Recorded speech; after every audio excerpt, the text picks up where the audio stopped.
Hi friends, welcome to our channel. Gautam అలాగా ఏదో ఒకటి వంక చెప్పి ఇంట్లోకి వస్తాడు. ఇక మహాలక్ష్మి దూరపు చుట్టమని చెప్తాడు. ఇక తర్వాత అందరూ ఓకే అంటారు.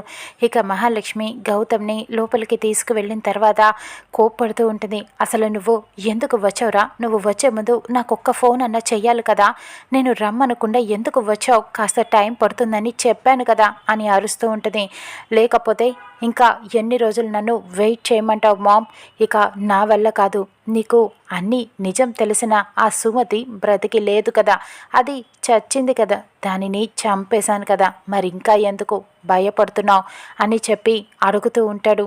అది కాదురా, దానికి ఇంకా టైం ఉంది నువ్వు రావటానికి. ఆ సీతని పోలీసులు అరెస్ట్ చెయ్యలేదు, ఆ రామ్ కాపాడాడు. ఇక సీత ఇంట్లోనే ఉంది. ఇప్పుడు ఆ సీత ఉండగా నువ్వు ఇంట్లో ఉన్నావు అంటే ఏదో ఒక ప్రమాదం వస్తూనే ఉంటుంది అని చెబుతూ ఉంటుంది. ఇక ఇంతలో సీత మహాలక్ష్మి గది వైపు వస్తూ ఉంటుంది. గౌతమ్ని ఏదో ఒక మూల అలా డౌట్ పడుతూనే ఉంటుంది.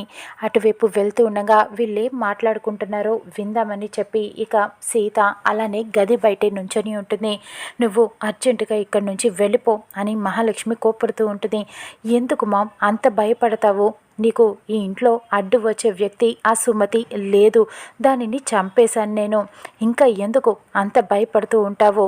నాకు ఈ ఇంట్లో ఉండే హక్కు ఉంది కదా నీతో పాటు, కాబట్టి ఈ ఆస్తి అనుభవించే హక్కు నాకు కూడా ఉంది, నేను ఇక్కడే ఉంటాను అని చెప్తూ ఉంటాడు.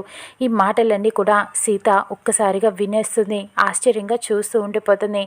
ఇక మన మాటలు ఎవరైనా వింటే కష్టం అని చెప్తూ ఉంటుంది మహాలక్ష్మి. ఎవరు వింటారు, ఎవరు వినరు అని అనే లోపే సీతని చూసి ఒక్కసారిగా మహాలక్ష్మి ఇటు గౌతమ్ షాక్ అయిపోతారు. అలా చూస్తూ ఉండిపోతారు. ఇక సీత ఈ నిజాన్ని ఇంట్లో అందరికీ చెప్పేస్తుందా? గౌతమ్ సీతని ఏం చేయబోతున్నాడు చూద్దాం రానున్న ఎపిసోడ్లో.